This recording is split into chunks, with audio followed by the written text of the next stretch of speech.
नमस्कार, कशिश न्यूज़ के इस खास बुलेटिन में आप सबों का स्वागत है और मैं हूं संतोष सिंह। और इस खास बुलेटिन में की शुरुआत आज एक ऐसी खबर से कर रहे हैं जो दिल दहलाने वाली खबर है। दिल दहलाने वाली खबर इसलिए कहते हैं कि जो भारतीय अपने काम के प्रति जिम्मेवार है, देश के प्रति जिम्मेवार है, जिस मिशन पे चले उस मिशन को लेकर वो जिम्मेवार है, तो ऐसी स्थिति में आप इस दुनिया से चले जाएं तो कोई बड़ी बात नहीं होगी। जी हाँ, कुछ इसी तरह की खबरें हैं और आज हम काफ़ी मर्माहत होकर उस खबर की शुरुआत कर रहे हैं।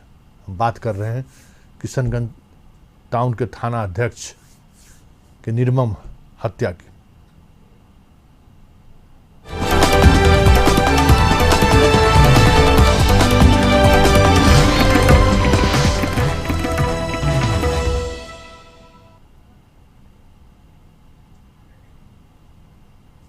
जी हाँ, इनके शहादत को सलाम। पूरा कशिश परिवार इस शहीद के साथ खड़ा है, उनके परिवार के साथ खड़ा है। लेकिन सवाल ये है कि शहादत का मूल क्या है। कुछ दिनों पहले शराब माफिया ने हमारे जांबाज पुलिस सब इंस्पेक्टर को शहीद कर दिया था। ये जख्म अभी भरे भी नहीं थे कि ये दूसरी घटना घट गई। कल किशनगंज में क्राइम मीटिंग था। क्राइम मीटिंग में लगातार आपराधिक घटनाओं को लेकर एसपी ने नाराजगी व्यक्त की। थाना अध्यक्ष का स्वाभिमान जग गया है और बंगाल में आज चुनाव है। इसको देखते हुए भी वो जान जोखिम में डालकर वो बंगाल पहुंच गए, सीमा पार करके, जहां अपराधी शरण लिए हुए थे।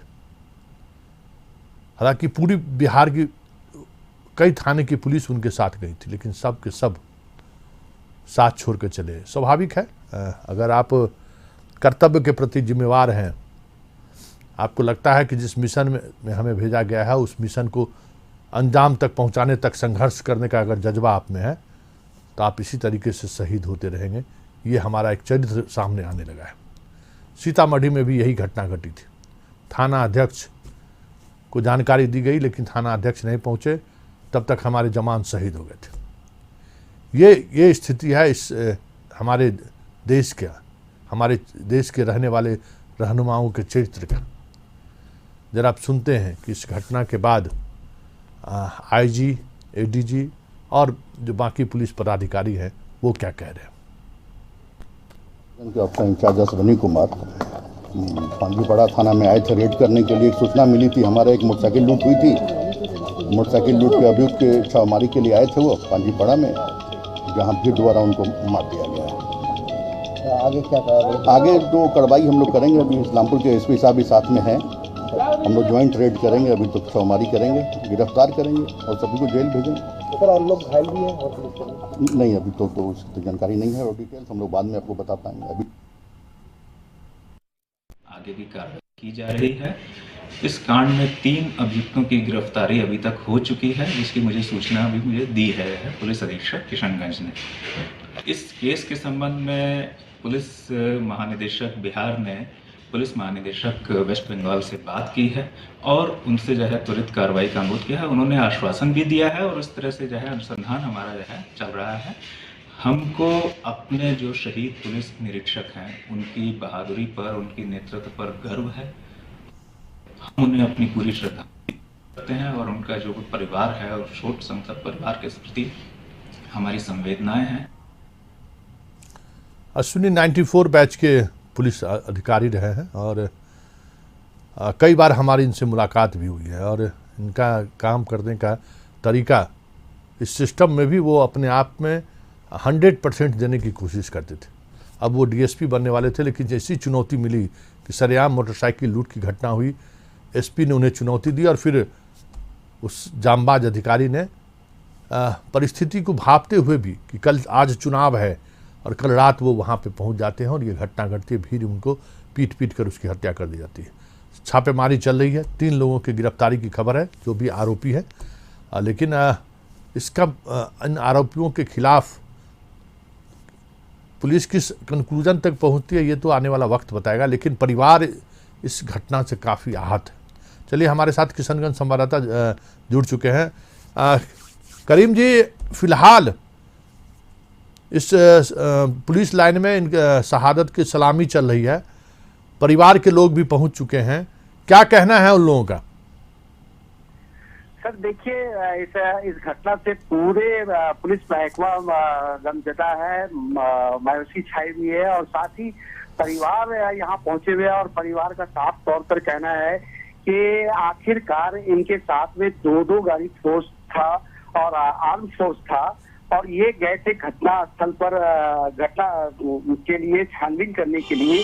आखिर वो लोग कहाँ निकल गए, क्योंकि इनको ही मार पड़ा और इनकी हत्या की गई है। साफ तौर पर परिवारजनों का मांग है कि जो भी पुलिस पदाधिकारी इनके साथ में मौजूद थे उन सारों पर कार्रवाई होनी चाहिए, सस्पेंड का कार्रवाई होना चाहिए, तभी वो डेड बॉडी अपने हाथ में लेंगे और यहाँ से ले जाएंगे। उन्होंने सबको लेने से साफ मना कर दिया है और कहा है कि जब तक कार्रवाई नहीं होती है बाकी पुलिसकर्मियों पर, तब तक हम सबको अपने साथ नहीं ले जाएंगे। जी, इस पर करीब पूरा मामला क्या है? मसला जो कौन कौन से थाने के पदाधिकारी लोग गए थे उनके साथ, जो जैसी घटना घटी, भीड़ उग्र हुआ तो वो लोग छोड़कर भाग गए, कौन लोग हैं वो?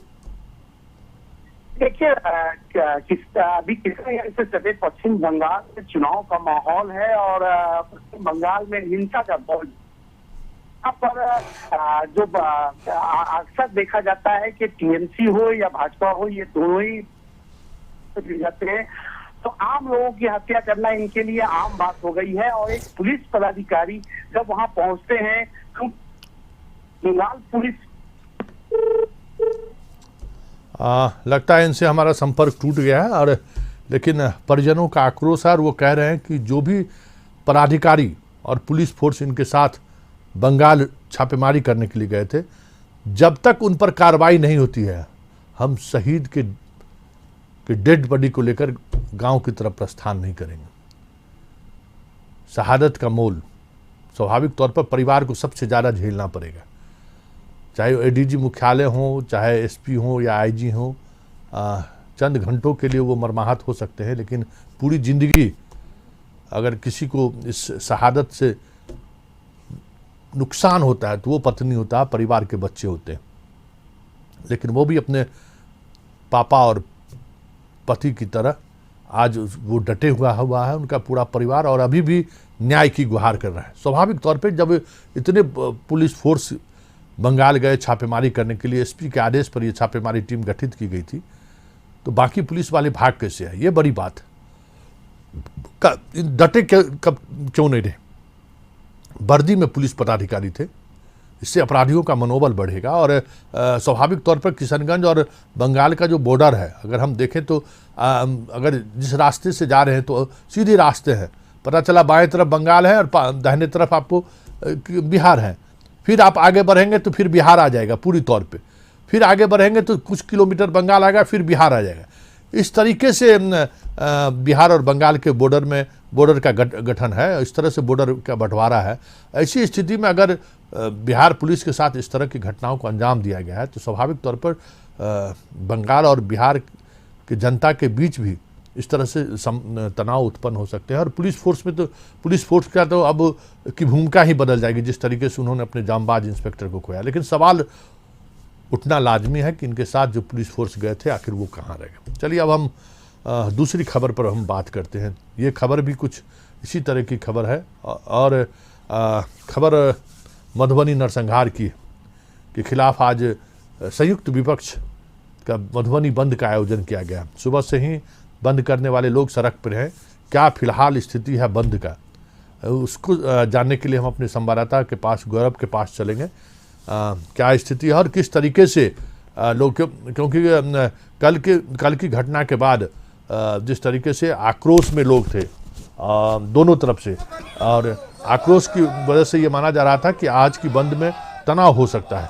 फिलहाल गौरव हमारे साथ जुड़ चुके हैं। गौरव, बंद को लेकर, मधुबनी बंद को लेकर क्या असर है और एहतियातन क्या कार्रवाई की गई है प्रशासन की ओर से? संतोष जी, साफ बता दें कि जो बंद को लेकर के प्रशासन पूरी तरह से चौकस है। दंगा निरोधी दस्ता भी लगाया गया है, जो है तो टुकड़ी उसकी लगाई गई है और जो है सुरक्षा के कड़े इंतजाम किए गए हैं। सैकड़ों मजिस्ट्रेट को जो है तो 5 अनुमंडल क्षेत्र के विभिन्न जगहों पर तैनात किया गया है। संवेदनशील स्थान जैसे रेलवे स्टेशन है, संचार भवन है, इन सभी जगहों की सुरक्षा बढ़ा दी गई है। वहां पर सुरक्षा कर्मी तैनात हैं। रही बंद समर्थकों की बात, तो बंद में आरजेडी के नेता, सीपीआई के नेता, कांग्रेस के नेता, सीपीएम के नेता, सारे लोग जो है सो सड़क पर जमा होकर के जो मुख्य सड़क है मधुबनी शहर का रेलवे स्टेशन चौक, उसको जाम कर दिया, जिससे मधुबनी और दरभंगा के बीच आवागमन ठप हो गया है।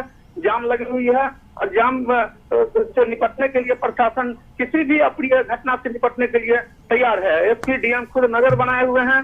सदर डीएसपी से लेकर के जो भी अधिकारी हैं पुलिस के, वो सड़कों पर नजर आ रहे हैं। अपनी वाहन में बैठ करके टुकड़ियों को लेकर के जो है सो सुरक्षा पर पूरी नजर बनाए हुए हैं और सुरक्षा इंतजाम पर ध्यान दिए हुए हैं। जी, कोरोना का काल है, कोरोना पर कोई गाइडलाइन भी जारी है। ऐसी स्थिति में बंद का आयोजन और लोग सड़कों पर हैं, दुकानों की क्या स्थिति है? बंद समर्थकों का असर, जबरन दुकान बंद किया जा रहा है या फिर बंद का असर स्वाभाविक तौर पर दिख रहा है मधुबनी में?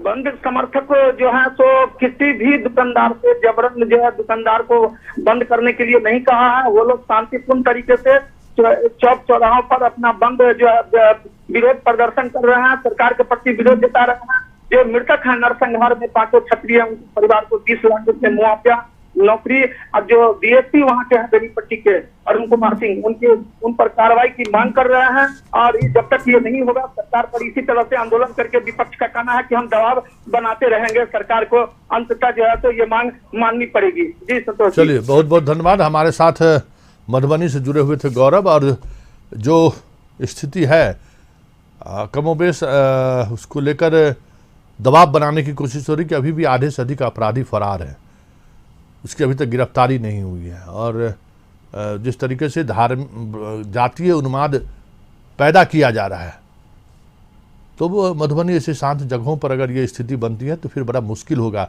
पूरे बिहार देश स्तर पर इसको संभालना। चलिए अब हम इस खबर को आगे बढ़ाते हैं और बात अब हम कोरोना की करेंगे। जी हाँ, बेकाबू हुआ कोरोना। आखिर क्यों बेकाबू हो रहा है? आज एक खबर छपी है अखबार में कि नॉर्वे के प्रधानमंत्री अपने पारिवारिक फंक्शन में 13 लोगों के साथ जन्मदिन का समारोह मना रहे थे। नॉर्वे में सरकार का यह आदेश है कि कोरोना को देखते हुए कोई भी सार्वजनिक फंक्शन में 10 से ज़्यादा लोग नहीं उपस्थित हो सकते। 13 लोग उपस्थित हुए, वो भी प्रधानमंत्री के कार्यक्रम में,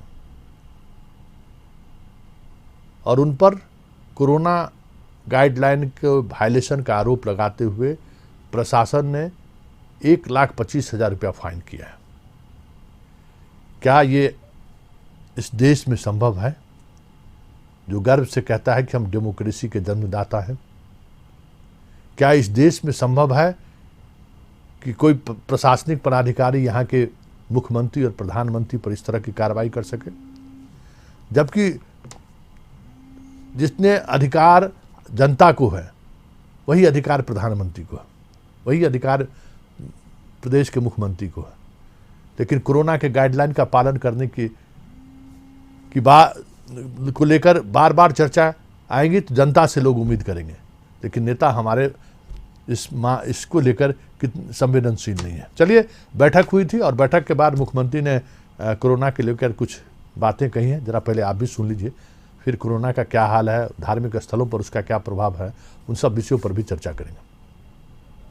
दुनिया भर में है और अपने देश में बहुत है और कई राज्यों में रेलवे स्टेशन पर ही उन लोगों के टेस्ट का इंतजाम किया गया ताकि टेस्ट हो। लेकिन इसके अलावे भी सब लोगों को प्रेरित करके जितने और टिकाऊ होता जा रहा है, वैसे तो दुनिया भर में है और अपने देश में बहुत है और कई राज्यों में रेलवे स्टेशन पर ही उन लोगों के टेस्ट का इंतजाम किया गया ताकि टेस्ट हो। लेकिन इसके अलावे भी सब लोगों को प्रेरित करके जितने और टीका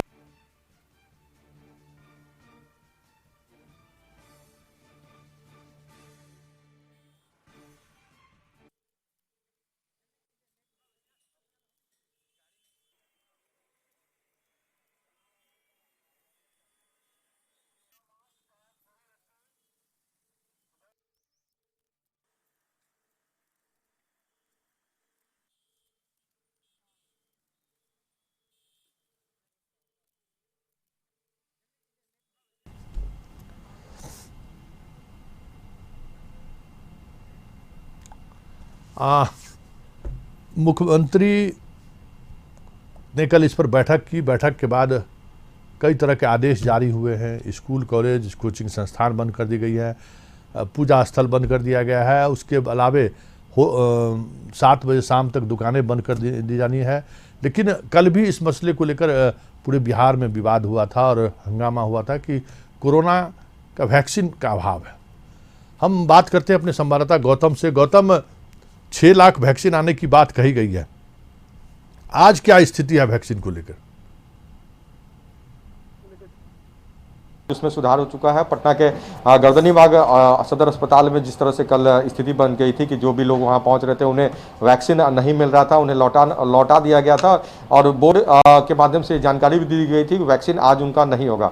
लोगों में ये डर था कि कहीं वैक्सीन खत्म ना हो जाए, मगर जो प्रशासनिक अधिकारियों की तरफ से जानकारी दी गई थी कि वैक्सीनेशन का कार्य जो है रोजाना होगा। और आज जो वहाँ पर पहुँचे तो काफ़ी संख्या में लोग वहाँ वैक्सीनेशन करवा रहे थे। जो काउंटर्स थे वो खुले हुए थे, रजिस्ट्रेशन हो रहे थे।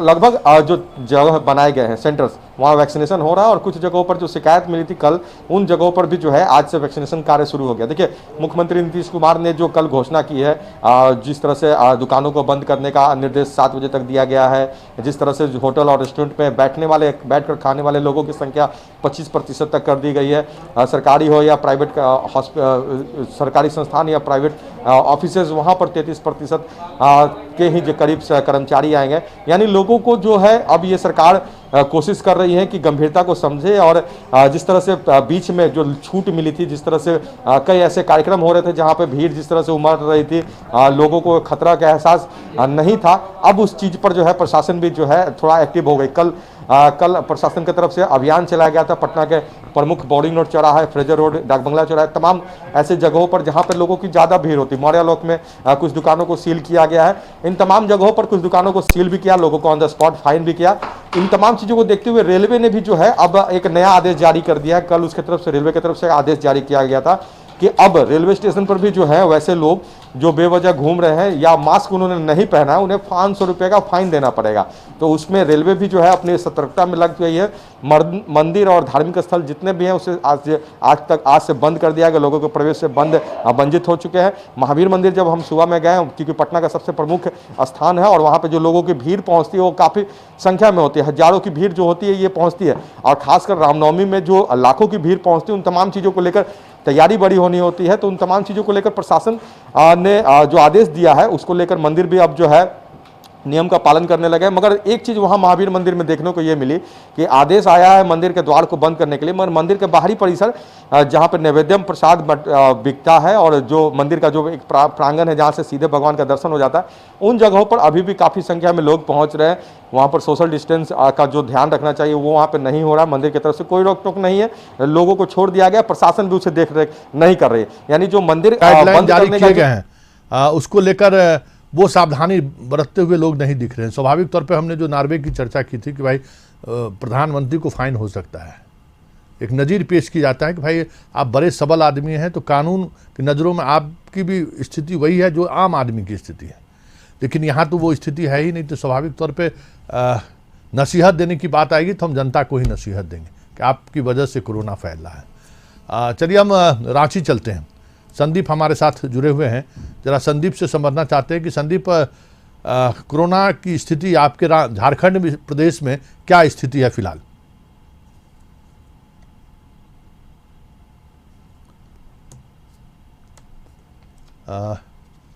संदीप तक लगता है हमारी आवाज़ नहीं पहुंच पा रही है। हम ये सवाल आपसे करना चाहेंगे संदीप, अगर हमारी आवाज़ संदीप चलिए, संदीप से संपर्क नहीं हो रहा है, लेकिन इससे पहले हम एक छोटा सा ब्रेक लेते हैं। ब्रेक के बाद फिर हम वापस लौटते हैं तो कोरोना पर ही चर्चा करेंगे कि आखिर कोरोना को लेकर बिहार झारखंड में फिलहाल क्या स्थिति है। चलिए हम एक छोटा सा ब्रेक ले लेते हैं।